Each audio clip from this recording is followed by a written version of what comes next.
Ku pada dunia ni, kalau wireless mic terlalu sibuk era ni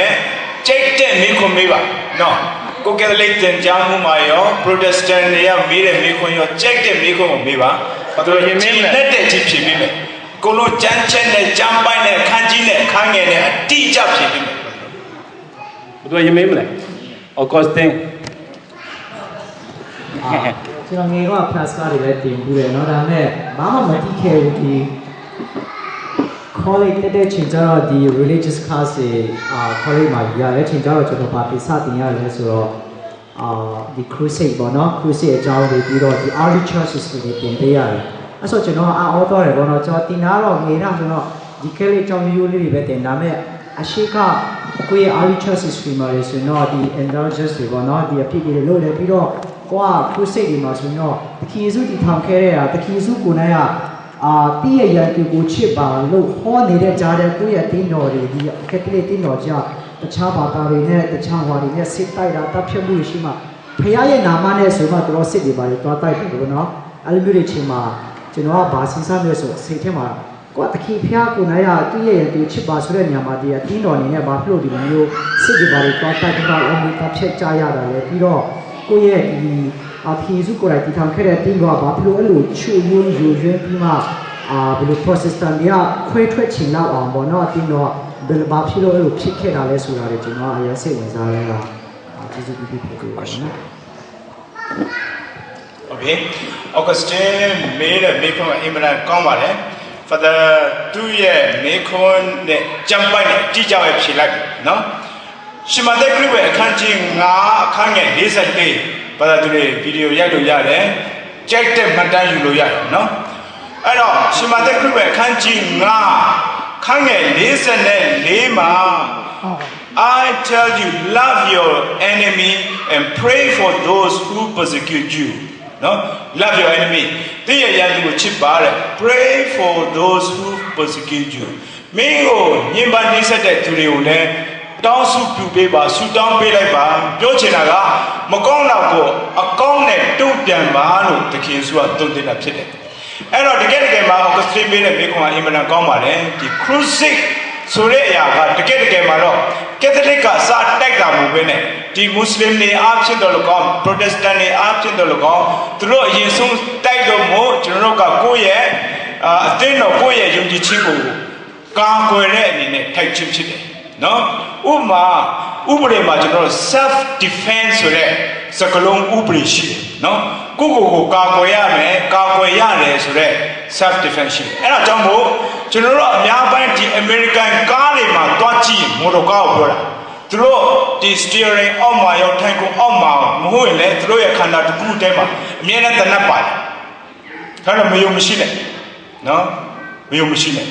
အဲ့ဒီတနတ်ကပါအတွက်လဲတွားလိုက်ပြစ်ဖို့မဟုတ်ဘူးနံပါတ်1သူ့ရဲ့self defense ကိုကာကွယ်ဖို့အဲ့ဒီတနတ်ကိုဆောင်ထားတာဖြစ်တယ်အဲ့တော့မယုံရင်လေ့လာကြည့်ပါဒီ American နေမောင်းတဲ့ကားအများပိုင်းမှာတနတ်ကပါပြီးသားနော်အဲ့ဒီတနတ်က self defense ဆိုတဲ့ကိုကာကွယ်ဖို့ဖြစ်တယ်အဲ့တော့ကျွန်တော်တို့ကက်သလစ်တင်းတော်မှာလည်းခုနက Augustine မေးတယ်တိတ်ကောင်းတယ်ကျွန်တော်ကက်သလစ်ကရန်စပြီးတော့မစတက်ခိုက်ဖြိုခွင်းနေဖြက်စီးတာမဟုတ်ဘူးဆိုတာနော်အဲ့တော့မွတ်စလင်ကဖြစ်ဒီ Protestant တွေဖြစ်တက်ခိုက်လာတဲ့အရာမှာကျွန်တော်တို့ကကို self defense အနေနဲ့ကိုယ့်ရဲ့အတင်းတော်ကိုယ့်ရဲ့ယုံကြည်ခြင်းကိုကာကွယ်စောင့်ရှောက်တဲ့ဖြစ်ရှိမှုမျိုးပဲဖြစ်တယ်လို့ Father အတူလေးဖြုတ်ချင်ဖြစ်ချင်တယ်ကိုဆရာကျော်ကနေပြတော့မှလူတွေအားလေးကိုတည်ဖြစ်စီပြီးမှဖြစ်ပါတယ်Augustine ရဲ့မိခွန်းကိုဆရာရဲ့ knowledge အရပြန်ဖြေရမယ်ဆိုရင်အတင်းတော်မှာတောင်းရှိတယ်ဆိုတော့အဦးဆုံးလက်ခံကြစမ်းရိုးလေးပြောမယ်ဆိုရင်အဲ့ဒီခေတ်အဲ့ဒီအခါတော့ကအဲ့ဒီ crusade ဖြစ်တဲ့ချိန်မှာကနော် empire နော် empire ဆိုတာဘာမှလို့က empire ကြီးလောက်လို့ခေါ်နော်ဥမာရောမ empire ကြီးထုံးကောက်ခဲ့တယ်ပမာလိုပြောတော့နေမြေဒေသချက်ထွင်ကြီးထွားမှုနော် Roma Empire ကြီးကတက်ကင်းနဲ့400နောက်ပိုင်းမှာမရှိတော့ Byzantine Empire တက်လာနော် Byzantine Empire တက်ပြီးမှဂျားမှာလည်း Empire တွေတစ်ခုပြီးတစ်ခုနော်အဲ့ဒီမှာဒီ Europe တစ်ခွင်မှာ Middle East အရှေ့အလယ်ပိုင်းမှာရှိနေတဲ့ဒေသမှာရှိနေတဲ့ဘာခေါ်မလဲ tribe တွေဟုတ်လားဒီလူမျိုးစုငယ်တွေပေါ့သူတို့တွေကတိုက်ခိုက်ကြတာနေနေတွေတူကြတာနော်လူကြတော့သူတို့တက်လာပြီဆိုရင်သူတို့ရဲ့ဘောသူတို့ရဲ့စနစ်ကိုမလက်ခံဖို့ဆိုရင်ဘာလုပ်တော့အကုန်တတ်တယ်အကုန်တတ်တဲ့ခါကျတော့အတင်းတော်ကနော်ရောမခက်ကြတဲ့ကွာအတွေ့အကြုံရှိပြီးသားငါတို့အတေခံတော့မရဘူးနော်တိုက်ရအောင်အဲ့ဒီခါမှာအဲ့ဒီအချိန်ခါမှာတိုက်တယ်တော့တိုက်တယ်ဆိုတော့တမလိုက်ပါမတိုက်ခိုက်ခဲ့လို့ရှိရင်အဲ့ဒီတော့ကခူးစိတ်မရှိဘဲနဲ့ဟာလားဒီတိုင်းပဲကျန်းစာရတော့မယ်ဆိုရင်ယနေ့ခရိယန်ဆိုတာရှိချင်မရှိမှာရှိချင်မရှိမှာအကုန်တတ်တယ်မင်းတို့မတွေ့ဘူးလားကိုဆီးရီးယားမှာအီရတ်မှာမတွေ့ဘူးလားလေလီးတယ်လေဟုတ်ပြီလားအခုချိန်မှာသူတို့ကိုတိုက်ဖို့လိုလားအခုတိုက်ဖို့မလိုတော့ဘူးလေတဲ့ Emperor ခေတ်မဟုတ်တော့တခြားနည်းလမ်းနဲ့ဖြည့်ရှင်းလို့ရတယ်အဲ့ဒီခေတ်ဒီခါမှာစစ်ကားလဲလို့ဖြည့်ရှင်းလို့မရဘူးအတင်းတော်ကတန်းနဲ့ပေါင်းမြောက်များစွာတည်ခံခဲ့တယ်အဲ့ဒီခူးစိတ်ပြီးတော့ခရူစိတ်ကလည်းပဲပရမဝဆောင်ရောမအင်ပါယာဖြစ်တော့နော်သူ့ရဲ့ရုံးချုပ်ပေါ်ရင်တော့သူတို့ရဲ့ headquarter ကရောမှာထားတယ်ရောမှာထားတော့နှစ်ပေါင်း200 300 400လေးကြာတော့ရောမ emperor တွေကနေမီချဲ့လာတော့ကော့စတန်တင်းဆိုတဲ့မြို့တော့တွေ့ရောကော့စတန်တင်းဆိုတော့အခုဘုံဆောင်ပေါ့ဘာလဲအစ္စတန်ဘူလ်လို့ကွာတူရကီမှာအဲ့မှာတော့တွေ့တော့အဲ့ဒီနေရာကိုသူကသွားပြီးပုံတော့ချတယ်ချရင်လည်းနောက်ဆုံးရောမအင်ပါယာပြုတ်ကျတော့တယ်ဘိုင်ဇန်တင်းအင်ပါယာတက်လာတော့ဒီသူ့ရဲ့ရုံးချုပ်ကိုရောမမထားချင်ဘူးဒီအစ္စတန်ဘူလ်ကော့စတန်တင်းလို့ရွှေ့လိုက်တယ်နော်အဲ့ဒီပြောင်းလာရွှေ့လာပါဆိုစစ်ဖြစ်ရတယ်ဒါကြတော့ခရိယန်ချင်းပေါ့ Orthodox နဲ့ဒီငါတို့ကက်သလစ်ခရိယန်တကယ်လို့ဒါကက်သလစ်ကမတိုက်ခိုက်ဘူးဆိုရင်ဘဟိုဌာနချုပ်ဖြစ်တဲ့ Rome Vatican ကဘယ်ရောက်သွားမှာလဲကော့စတန်တင်းကိုရောက်သွားမှာယခုကော့စတန်တင်းကအစ္စတန်ဘူလ်တူရကီမှာအဲ့ဒီကိုရောက်သွားလို့ရှိရင်နှစ်ပေါင်း200ကျော်တွဲမှာမွတ်စလင်ကဝါမြသွားလိုက်တယ်အခုတူရကီကဘာနိုင်ငံတော့မွတ်စလင်နိုင်ငံတကယ်လို့ဒါကက်သလစ်အတင်းတော်ရဲ့ဌာနချုပ်ကဘိုင်ဇန်တင်းအင်ပါယာတိုင်းဟာလားအတင်းတော်ကဒီခရူစိတ်ကိုမလုပ်ဘူးဆိုရင်ငါတို့ရဲ့ဌာနချုပ်ကအခုချိန်မှာမရှိတော့ဘူးဒါကြောင့်လိုအပ်တဲ့ချိန်မှာဘုရားကအလင်းကျေးဇူးပေးတယ်လုံတင်လုံထတယ်လို့ပြောအောင်ယဉ်ကျေးမှုအရာလည်းပြောင်းလဲတယ်အခုချိန်မှာစစ်တိုက်တဲ့ယဉ်ကျေးမှုမဟုတ်တော့ဟုတ်ပြီလားဒါကြောင့်အခုအီရတ်တို့မှာ ISIS တွေလေလီးတယ်မဟုတ်လားဒါစစ်ကြင်ရတာပဲခရိယန်လည်းဘယ်လိုတုံ့ပြန်လို့လားတုံ့ပြန်လားမတုံ့ပြန်ဘူးအဲ့ဒါကြောင့်ခေါင်းချိုရလိုအပ်လို့ရှိရင်တဲ့မှာလုပ်ခဲ့တယ်အဲ့ဒီခရူစစ်ဘောတော့ကျင်းလာကြမှာစင်ကျင်းလာ ဆရာ ဟောအဲ့ဒါဆိုဆိုဒီအပြည့်အတွက်လေးတွေရောင်းနေရတယ်ပါတယ်ကျတော့ အဲ့ဒီဟာကမာတင်လူသားနဲ့စတယ်နော်အဲ့ဒီဟာတွေကတကယ်လည်းရှိခဲ့တယ်နော် indulgent ကြောင်းစားတယ်နော် indulgent ဆိုတာဘာသာတူတွေသိချင်မှသိတယ်နော် indulgent ဆိုတာပုံရဟန်းမင်းကြီးကအပြစ်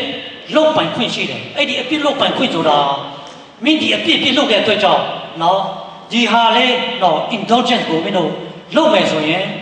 ဒီအပြစ်လုတ်တယ်အဲ့ဒီအပြစ်လုတ်ပိုင်ခွင့်ကိုပုံရဟန်းမင်းကြီးမှာရှိတယ်အပြစ်ဟော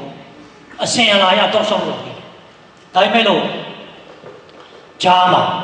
လှုပ်ရှားတဲ့လူတွေလည်းရှိတယ်ပေါ့နော်ပြီးတော့နာမည်ဖြစ်ချင်တဲ့လူတွေလှုပ်ရှားတဲ့လူတွေဒါမှမဟုတ်ရင်အလွဲသုံးစားလုပ်တဲ့လူတွေနော်ယုံကြည်ချစ်ပဲကောင်းဆောင်မတူဘူးနော်အဲ့ဒီအချိန်မှာဂျာမနီမှာနော်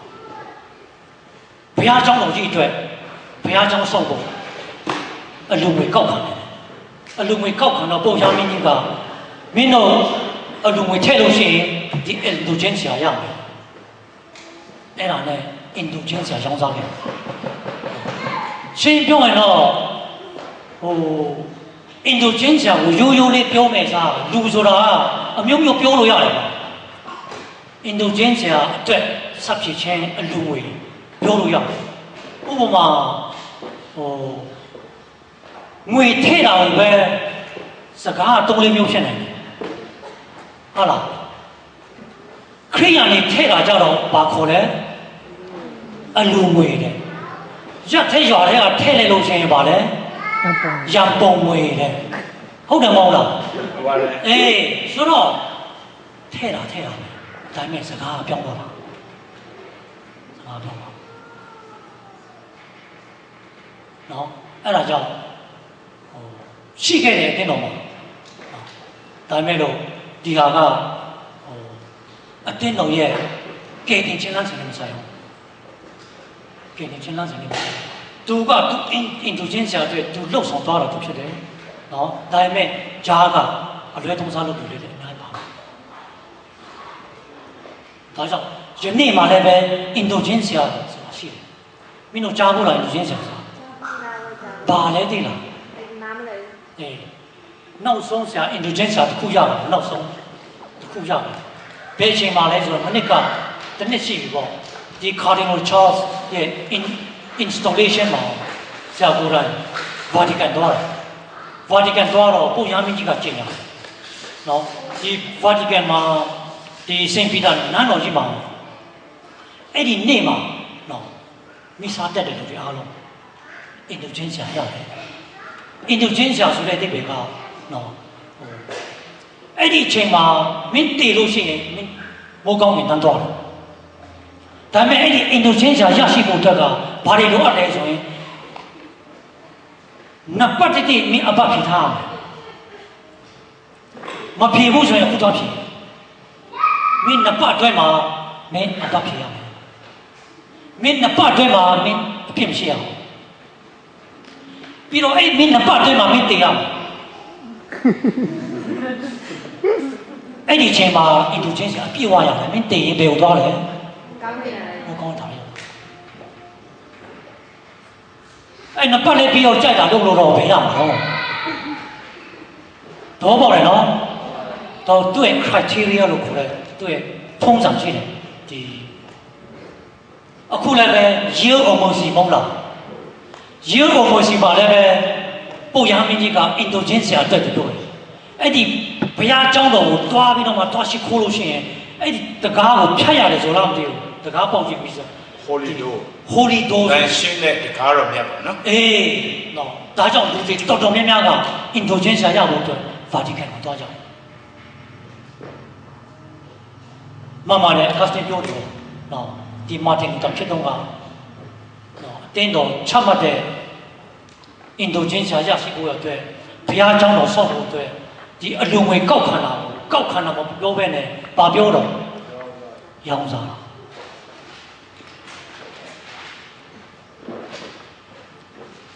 ဟုတ်ပြီလားငွေကပုံလာလို့ရှိရင်ဘာဖြစ်လဲရံများတယ်ဒါကြောင့်ရံတယ်ပုံတဲ့ငွေတဲ့ရံပုံငွေကြားဘူးလားရံနေပုံတဲ့ငွေနော်မကောင်းဘူးကွာငွေများရင်တဲ့လားဒါကြောင့်ငါတို့ရံပုံငွေပြောဘူးလားအလိုငွေပြောကြတယ်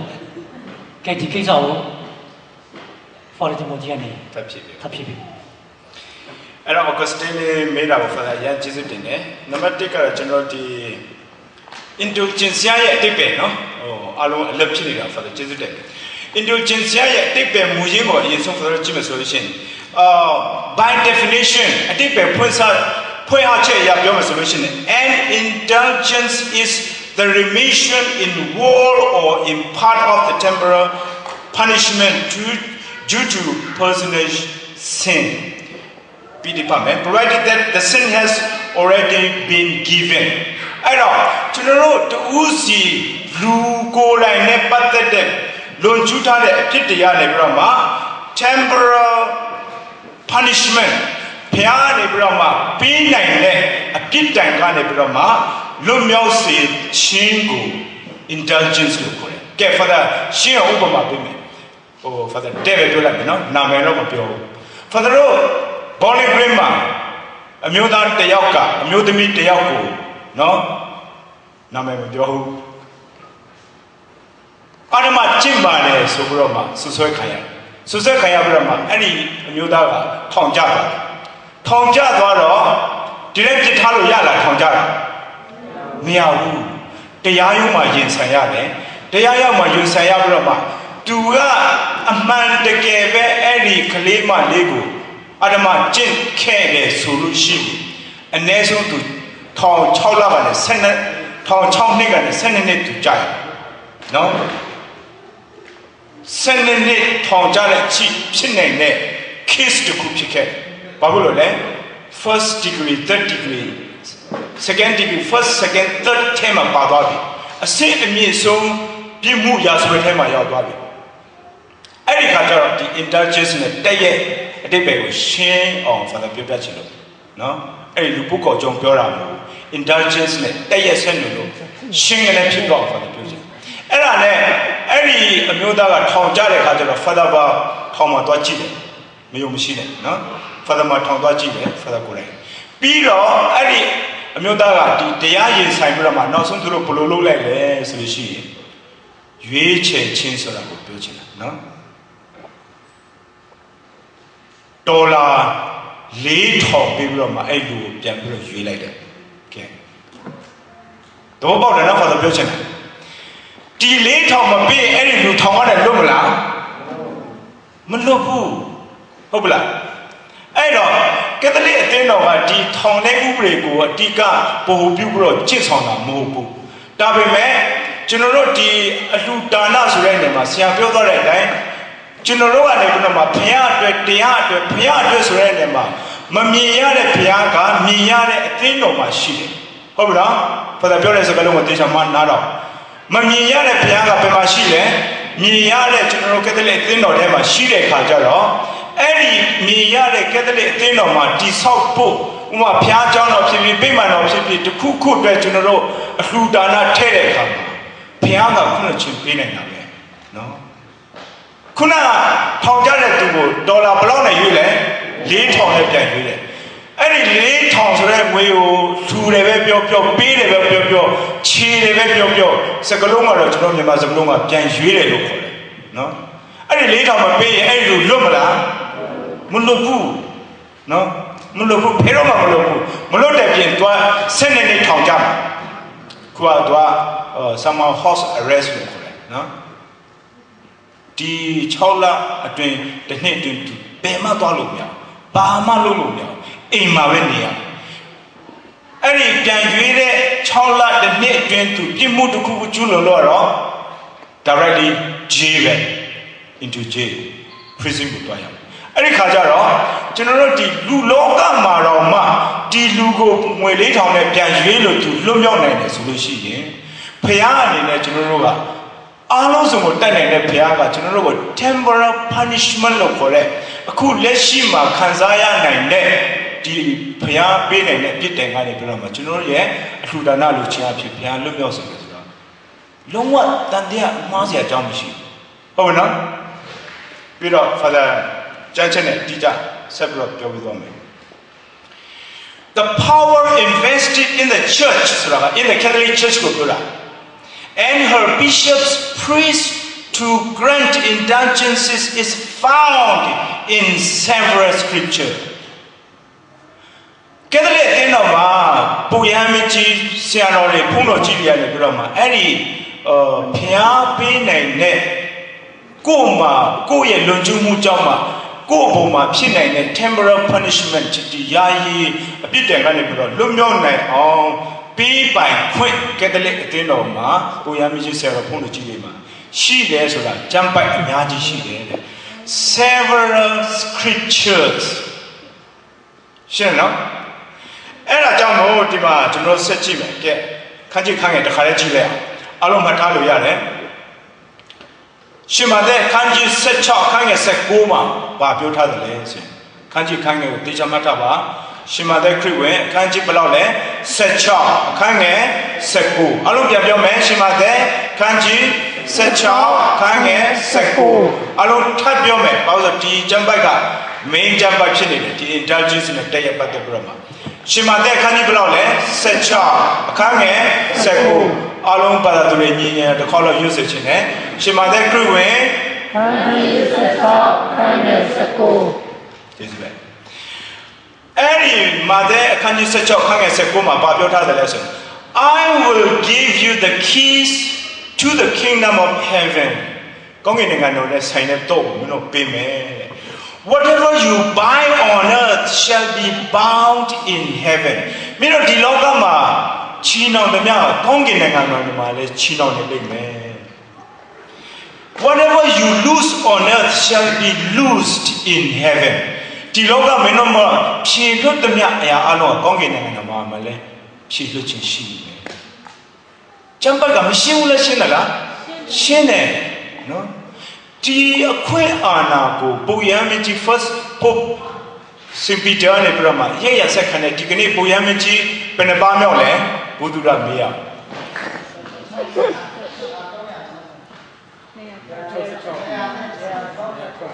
266ဆိုတဲ့သူလက်ထောင်အမှန်ပဲနော်ပုယံမကြီး first pope ကနေပြမှာဒီ Pope Francis အထိ266ပါမြောက်အဲ့ဒီပုယံမကြီးတွေကနေပြီးတော့တစ်စစ်လက်တင်ပြီးတော့မှတိတ်ကပေးတဲ့ဆရာတော်များအဲ့ဒီဆရာတော်များဒီမှာ